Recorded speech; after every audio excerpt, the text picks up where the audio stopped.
मुर्शिद का सदका अता हो दर पे आया बनकर सवारी भर दो झोली हम सबकी भर दो झोली हम सबकी भर दो झोली हम सबकी भर दो झोली हम सबकी भर दो झोली भर दो झोली मेरी खाली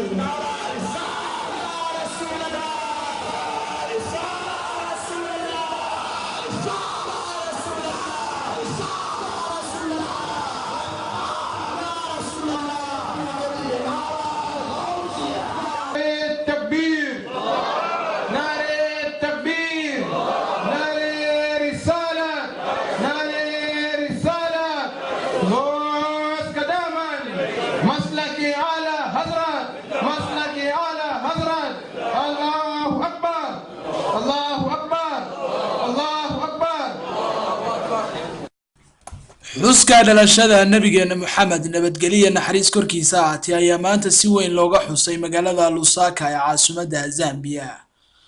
Kumanaan muslimiin oo kala jinsiyada ayaa maanta waxay isugu soo baxeen wadooyinka waaweyn ee Lusaka iyagoo muujinaya shacair ka durjumaysa sida ay ugu faraxsan yihiin xuska dhalashada nabi Muhammad nabadgeliya naxariis korkiisa ahaatay.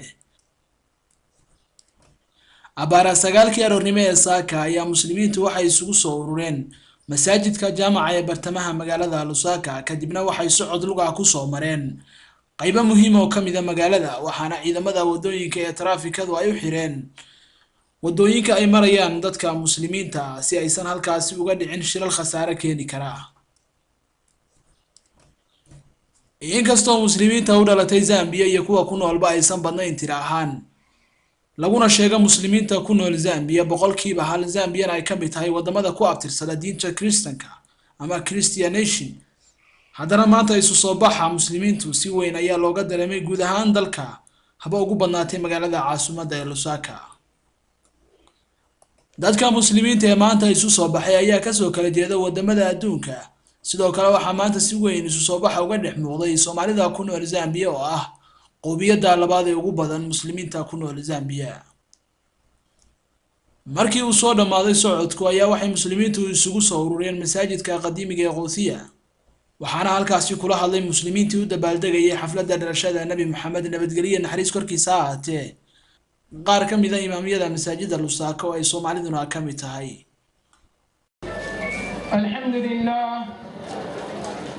alhamdulillah rabbil alamin خالق السماوات والأرضين والصلاة والسلام على أشرف الأنبياء والمرسلين من كان نبيا وآدم بين الماء والطين محمد رسول الله صلى الله تعالى عليه وسلم وعلى آله وأصحابه أجمعين أما بعد فأعوذ بالله من الشيطان الرجيم بسم الله الرحمن الرحيم لقد من الله على المؤمنين إذ بعث فيهم رسولا صدق الله العظيم وصدق رسوله النبي الكريم ونحن على ذلك لمن الشاكرين والشاهدين. يقول الشاعر ما إن مدحت محمدا بمقالتي لكن ما إن مدحت محمدا بمقالتي لكن مدحت مقالتي بمحمد صلى الله عليه وسلم. وأجمل منك لم تر قط عيني وأحسن منك لم تلد النساء خلقت مبرعا من كل عيب كأنك قد خلقت كما تشاء. فقد قال الله تبارك وتعالى في القرآن المجيد في شأن حبيبه الكريم إن الله وملائكته يصلون على النبي يا أيها الذين آمنوا صلوا عليه وسلموا تسليما.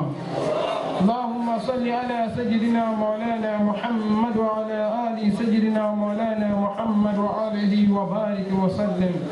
صلاة والسلام عليك يا سيدي يا حبيبي يا رسول الله صلى الله تعالى عليك وأصحابك وبارك وسلم. لقد من الله على المؤمنين ملوم وشلني تابين وانتو كروبيرا idh ba'atha fihim, pantawi amene anatumiza mtumiki Muhammad sallallahu alayhi wasallam. Allah subhanahu wa ta'ala has favored the believers when he sent the messenger amongst themselves. So we look at the translation is when. The time that the Prophet was sent is the time Allah Ta'ala is speaking about. When do we commemorate the blessed birth of the Holy Prophet Sallallahu Alaihi Wasallam? The time he was born. We are actually in the month where the Holy Prophet Sallallahu Alaihi Wasallam was born. According to authentic narrations, the Holy Prophet Sallallahu Alaihi Wasallam was born on the 12th of Rabiul Awwal.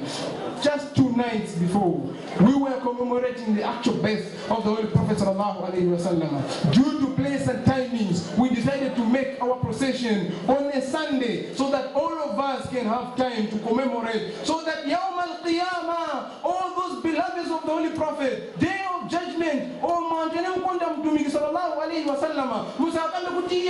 we had a chance to commemorate your birth, but we did not have time because your julus or your procession was held on a Tuesday, and I was working on Tuesday to feed my family. You will not have that excuse because we have made this program on a Sunday, that Yawm al-Qiyamah, you will all witness, Ya Rasulullah, I did a procession in your commemoration of your birth, reminding our Muslim brothers the day you were born, because the program was made on a Sunday. Allah Ta'ala says that we were all created to worship Him. وَمَا خَلَقْتُ الْجِنَّ وَالْإِنسَ إِلَّا لِيَعْبُدُونَ. I did not create the human beings and the jinn, but that they should worship me. الفرد الصمد الذي لم يلد ولم يولد ولم يكن له كفوا أحد. والسلام عليك يا سيدي يا رسول الله، والسلام عليك يا حبيب الله، من بشر بك الملأ الأعلى من قبل ولادتك. والصلاة والسلام عليك يا سيدي يا رسول الله، يا من نطق الأنبياء بالبشارات ببعثتك ومولدك. أيها الإخوة، أيها الحفل الكريم، أيها المسلمون، يا أحباب رسول الله صلى الله عليه وسلم، نعيش في نسمات الخير، نعيش في مولد النبي صلى الله عليه وسلم، نعيش في لطفة محمدية، نعيش في ذكرى ولادة أحب الخلق إلى الله سبحانه وتعالى، نعيش في ذكرى ولادة سيد الخلق سيد العرب والعجم. ما أحلاها من ذكر، ما أعظمها من مناسبة كريمة عم بها النور أرجاء المعمورة كلها، ما أعظمها من حدث حول تاريخ الجزيرة العربية من قبائل متحاربة. والله سبحانه وتعالى يقول بعد أعوذ بالله من الشيطان الرجيم: لقد جاءكم رسول من أنفسكم عزيز عليه ما عنتم حريص عليكم بالمؤمنين رؤوف رحيم. هذا النبي العظيم الذي سعدنا بمولده وازددنا فرحا وأمنا وأمانا وبركة في أمته، هذا النبي العظيم طوبى لمن التزم بنهجه وصار على هديه والتزام أوامره ونواهيه، سواء كان مجتمعا أو فردا أنثى أو ذكرا. والمحدثون الذين وجدوا كتبا في احتفال مولد النبي صلى الله عليه وسلم نأخذ منهم من حافظ من الحفاظ الحافظ ابن حجر العسقلاني، والحافظ جلال الدين السيوطي، والحافظ إمام القراء إمام الجزري، والحافظ شمس الدين بن ناصر الدين الدمشقي.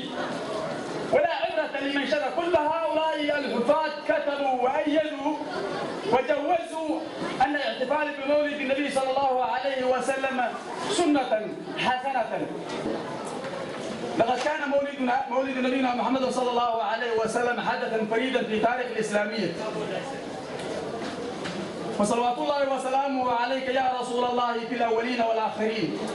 وصلاة الله وسلامه عليك عدد ما خلق الله في السماوات والأرض، حيث رفعت لواء العدل ومحت الظلم ومحوت الظلم وحققت الإخاء والمساواة بين الناس، الأمر الذي عجزت البشرية عن تحقيقه عبر القرون والأجيال، لأنك الرحمة المهداة والهداية الحق لخلق الله أجمعين.